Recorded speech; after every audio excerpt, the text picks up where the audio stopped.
बात उन दिनों की है जब मैं दिल्ली में रहा करता था। एक दिन सुबह जब मैं चाय की चुस्कियां लेता हुआ अखबार पढ़ रहा था, तभी अचानक कॉल बेल बजी। मैंने तुरंत उठकर दरवाजा खोला तो सामने लगभग 22 से 23 वर्ष की उम्र के एक नवयुवक को खड़ा पाया। उसने स्वयं अपना परिचय देते हुए मुझे बताया कि वह पास ही में स्थित एक छोटी सी कॉलोनी में रहता है। उसका नाम रमेश है और वह मुझसे एक महत्वपूर्ण मसले पर मार्गदर्शन लेने आया है। मैंने उसे अंदर बुलाकर बरामदे में पड़ी कुर्सी पर बैठने को कहा। उसके बाद मैंने उससे पूछा कि वह किस विषय में मुझसे सलाह लेना चाहता है। वह बोला, सर, मुझे एक लड़की से आई लव यू कहना है। आप इस विषय में यदि मुझे गाइड कर सके तो आपकी मुझ पर बड़ी मेहरबानी होगी। उसके इस अनुरोध को सुनकर मुझे बहुत क्रोध आया। मैंने उसकी वेशभूषा पर ध्यान दिया। वह मैली पटवा शर्ट पहने हुए था जो 2-3 जगहों पर फटी हुई भी थी। मैंने उसे जाने का इशारा करते हुए कहा, तुम्हारी हिम्मत कैसे हुई मुझसे इस तरह की बेहुदा बात करने की? तुम तुरंत यहाँ से दफा हो जाओ और आइंदा इस घर में कभी कदम मत रखना। मेरा इतने कहते ही वो युवक फूट फूट कर रोने लगा और रोते रोते मेरे पैरों पर गिर पड़ा और बोला, सर, घर में बहुत गरीबी है। पिताजी लकवे के मरीज है, माँ थोड़ा बहुत सिलाई बुनाई कर कुछ कमाती है, एवं मैं बीए पास बेरोजगार हूँ। मुझ पर दया कीजिए। सर, उस लड़की को आई लव यू कहना मेरे लिए जीवन मरण का प्रश्न है। घर में जब ऐसे हालात है तो तुम्हें ये इश्क फरमाने की कैसे सूझी? मैंने उससे पूछा। मैं इश्क नहीं फरमा रहा हूँ सर, मैंने तो उस लड़की को देखा तक नहीं है। उसे आई लव यू कहने से मुझे नौकरी मिल जाएगी सर, उसने दीनता से कहा। मुझे वह युवक कुछ पागल जैसा प्रतीत हुआ क्योंकि उसकी बातें ही विचित्र प्रकार की थी। सो मैंने उसे टालने के मूड में कहा, देखो भाई, मुझे तो तुम्हारी बातें जरा भी समझ में नहीं आ रही है। सो या तो तुम पूरी बात मुझे समझाओ या फिर चलते बनो। इसी बीच मेरी पत्नी चाय लेकर आ गई। चाय पीते समय उस युवक ने जेब से अखबार की एक कटिंग निकालकर मुझे देते हुए कहा, इसे पढ़ लीजिए सर, इससे आपको पूरी जानकारी मिल जाएगी। मैंने देखा कि वह एक स्थानीय अखबार में छपे वैवाहिक विज्ञापन की कटिंग थी, जिसे शहर के जाने-माने रईस सेठ धनीराम जी ने अपनी पुत्री शोभा के विवाह के लिए छपवाया था। विज्ञापन में लिखी बातें कुछ इस प्रकार, सेठ धनीराम की इकलौती बेटी 22 वर्षीय बीए पास सुंदर सुशील एवं गृह कार्यों में दक्ष कन्या शोभा के विवाह हेतु विवाह प्रस्ताव आमंत्रित है। शोभा विकलांग है क्योंकि एक सड़क दुर्घटना में वह अपना एक पैर खो चुकी है। इच्छुक प्रत्याशी यदि निर्धन होगा तो भी कोई बात नहीं।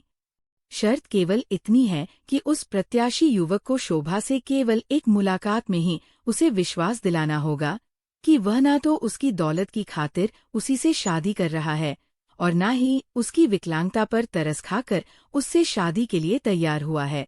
उसे ये भी विश्वास दिलाना होगा कि वह शोभा को सच्चे दिल से प्यार करता है। विवाह के पश्चात युवक के लिए उसकी इच्छा के अनुसार नौकरी या व्यापार की व्यवस्था की गारंटी। जाति, धर्म, भाषा एवं उम्र का कोई बंधन नहीं। कृपया शीर्ष संपर्क करें। उसके आगे पता लिखा था। इस विज्ञापन को पढ़ने के बाद मैंने रमेश से पूछा कि वह मुझसे क्या सहायता चाहता है।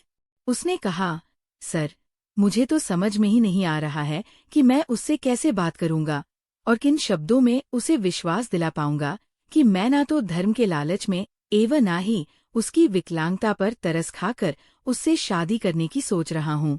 इसके अलावा मैं कैसे उससे कह सकूंगा कि मैं उससे सच्चे दिल से प्यार करता हूँ, क्योंकि ऐसा कहना गलत होगा। मैं तो केवल नौकरी की खातिर ही उससे शादी कर रहा हूँ। परिस्थिति वाकई काफी गंभीर थी।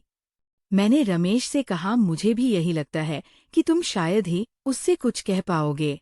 बेहतर यही होगा कि तुम अपनी भावनाएं एक पत्र में व्यक्त कर दो एवं वह पत्र उसे स्वयं देकर घर आ जाओ। मैंने उससे यह भी कहा कि पत्र लिखने में यदि भाषा या व्याकरण संबंधी कोई कठिनाई हो तो वह यदि उचित समझे तो पत्र मुझे दिखा सकता है। मैं उसकी भाषा संबंधी गलतियां ठीक कर दूंगा। लेकिन रमेश ने मुझसे कहा, सर, मेरी हिंदी अच्छी है, बीए की परीक्षा में मुझे हिंदी विषय में 70% अंक मिले थे, सो पत्र लिखने में मुझे कोई कठिनाई नहीं होगी।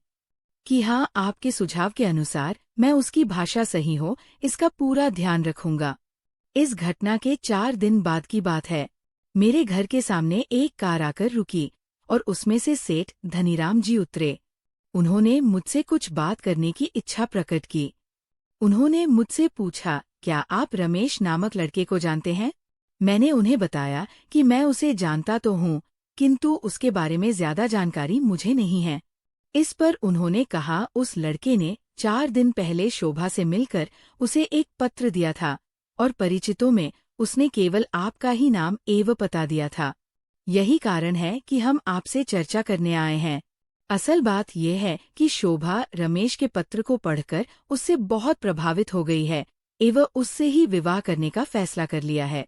अब हमें उसके घर जाकर उसके माता पिता से बात करनी है। तो इसमें कठिनाई क्या है? फौरन जाकर बात पक्की कर लीजिए। मैंने कहा, मार्ग में एक बहुत बड़ी कठिनाई है साहब। ये देखिए उसका पत्र और पढ़िए कि पत्र के अंत में उसने क्या शर्त रख दी है। पत्र पढ़कर मैं रमेश की बुद्धिमता का प्रशंसक हो गया। उसका पत्र इस प्रकार था। आदरणीय शोभा जी, आपके पिताजी के द्वारा आपके विवाह हेतु समाचार पत्र में दिए गए विज्ञापन में निहित शर्त के अंतर्गत में ये पत्र लिख रहा हूँ। मेरा आपसे अनुरोध है कि आप मेरे पत्र में लिखी बातों पर शांतित से बिना किसी प्रवाह ग्रह के विचार करें और फिर अपने माता पिता से परामर्श करने के पश्चात ही अंतिम निर्णय पर पहुंचे। सर्वप्रथम तो मैं आपसे निवेदन करना चाहता हूं कि मैं आपकी विकलांगता पर तरस खाकर कतई आपसे शादी नहीं करना चाहता हूं। सच पूछिए तो आपसे अधिक विकलांग तो मैं हूं। आप तो केवल शारीरिक रूप से ही विकलांग है, लेकिन मैं तो आर्थिक रूप से विकलांग हूं। यही स्थिति बनी रही तो वो दिन भी दूर नहीं जब मैं मानसिक रूप से भी विकलांग हो जाऊंगा।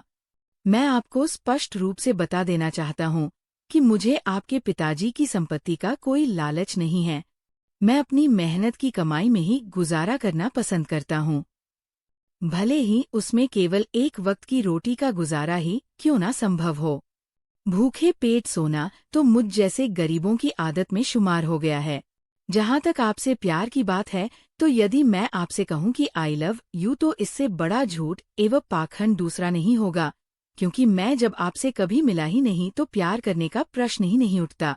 मैं आपको स्पष्ट रूप से बता देना चाहता हूँ कि मैं आपसे विवाह हेतु केवल इसलिए सहमत हूँ क्योंकि ऐसा करने से मुझे आपके पिताजी नौकरी दिलवा देंगे। हाँ, मैं इतना वादा अवश्य करता हूँ कि मेरी जो भी कमाई होगी उसमें अपनी हैसियत के अनुसार आपको खुशी रखने का मैं भरकस प्रयास करूंगा। अंत में मेरी भी एक छोटी सी शर्त है, वह ये कि यदि आप मुझसे विवाह हेतु अपनी सहमति देती हैं तो आपको भी मुझे विश्वास दिलाना होगा कि आप मेरी गरीबी पर तरस खाकर मुझसे शादी नहीं कर रही हैं एवं आप मुझसे कभी भी घर जमाई बनने का आग्रह नहीं करेंगी। अगर मेरी ये शर्त आपको स्वीकार नहीं है तो इस प्रकरण को यहीं समाप्त समझने की कृपा करें। पत्रोत्तर की प्रतीक्षा में रमेश पत्र पढ़ने के उपरांत मैंने धनीराम जी से पूछा कि अब इस मसले में भला मैं क्या कर सकता हूँ। इस पर उन्होंने कहा, मुझे समझ में नहीं आ रहा है कि शोभा उसे कैसे विश्वास दिला सकती है कि वह उसकी गरीबी पर तरस खाकर उससे विवाह नहीं कर रही है, बल्कि सच्चे दिल से उसकी स्पष्टवादिता एवं बुद्धिमता से प्रभावित होकर ही उससे विवाह हेतु सहमत है। मेरा आपसे विनम्र अनुरोध है कि आप कृपया उसका इस विषय में मार्गदर्शन कीजिए। ठीक है, आप जाकर शोभा को मेरे पास ले आइए। मैं उससे इस विषय में बात करना चाहता हूँ। मैंने धनीराम जी से कहा, शोभा तो अपनी माँ के साथ बाहर कार में ही बैठी हुई है। धनीराम जी ने कहा, ये सुनकर मैंने आश्चर्य से उनसे कहा, आप भी कमाल करते हैं। भाभी जी और शोभा को बाहर कार में क्यों छोड़ दिया आपने? उन्हें भी अपने साथ अंदर ले आते। साहब, बात यह है कि वे दोनों बेहद संकोची स्वभाव की है, इसलिए मैंने सोचा कि पहले मैं ही आपसे चर्चा कर लूं तो अधिक अच्छा रहेगा। धनीराम जी ने कहा। फिर मेरे अनुरोध पर धनीराम शोभा और उसकी माँ को मेरे ड्राइंग रूम में ले आए। फिर हम सब चाय पीने लगे। अब मैंने शोभा से कहा, बेटी, अब तुम भी रमेश को एक पत्र लिख दो जिसे पढ़कर उसे लगे कि उसकी शर्त पूरी हो चुकी है। अंकल, मैं एक पत्र लिखकर लाई हूँ। आप कृपया उसे देखकर बताइए कि यह पर्याप्त है या इसमें कुछ संशोधन की आवश्यकता है। शोभा ने कहा। मैंने जब शोभा के हाथ से पत्र लेकर पढ़ना शुरू किया तो मैं आश्चर्यचकित हो गया। उस लड़की ने पत्र में जो लिखा हुआ था उससे बेहतर तो मैं भी नहीं लिख सकता था। उसके खत में लिखा था, आदरणीय रमेश जी, मैं आपके पत्र में लिखी गई बात तो आपके विचारों एवं सबसे अधिक आपकी स्पष्टवादिता से अत्यधिक प्रभावित हूँ। रही बात आपकी शर्त को पूरा करने की, तो मैं केवल आपसे यही कह सकती हूँ कि आपकी गरीबी पर तरस खाने का तो कोई प्रश्न ही नहीं उठता है। जब आपने अपने पत्र में अपनी गरीबी का स्पष्ट उल्लेखन कर ही दिया है, तो मैं सब कुछ जान समझ कर ही आपके साथ विवाह करने को तैयार हूँ। मेरे पास ऐसा कोई भी साधन नहीं है जिससे मैं अपनी बात की सत्यता प्रमाणित कर सके। यदि आप इस बारे में मेरी किसी तरह की परीक्षा लेना चाहते हैं तो मुझे कोई आपत्ति नहीं होगी। जहाँ तक घर जमाई होने की बात है, ये बात ना तो कभी मेरे दिमाग में आई है और ना ही कभी आएगी। मेरे दोनों बातों पर आपको मुझ पर भरोसा करना ही होगा, वरना अविश्वास के साए में विवाह करने से तो आजीवन कुंवारी रहना ही मैं बेहतर समझती हूँ। आगे जैसी आपकी इच्छा शोभा। ये पत्र उसी समय शोभा अपने माता पिता के साथ जाकर रमेश को दे आई। वे लोग रमेश के माता पिता से भी मिले। शादी की तिथि भी निश्चित हो गई। लेकिन विधि का विधान देखिए, मेरा तबादला पुणे हो गया एवं वहां अपनी व्यस्तता की वजह से मैं इस शादी में सम्मिलित नहीं हो पाया। लगभग 1-1.5 वर्ष बाद रमेश और सुभा पुणे स्थित मेरे निवास पर आए। दोनों काफी प्रसन्न थे और उनकी गोद में एक नन्हा सा गुड्डा भी था। मुझे ये जानकर बड़ी तसल्ली हुई कि मेरे द्वारा उन्हें दिया गया मार्गदर्शन व्यर्थ सिद्ध नहीं हुआ। दोस्तों, आपको ये कहानी अच्छी लगी हो तो प्लीज़ वीडियो को लाइक कीजिएगा और चैनल को सब्सक्राइब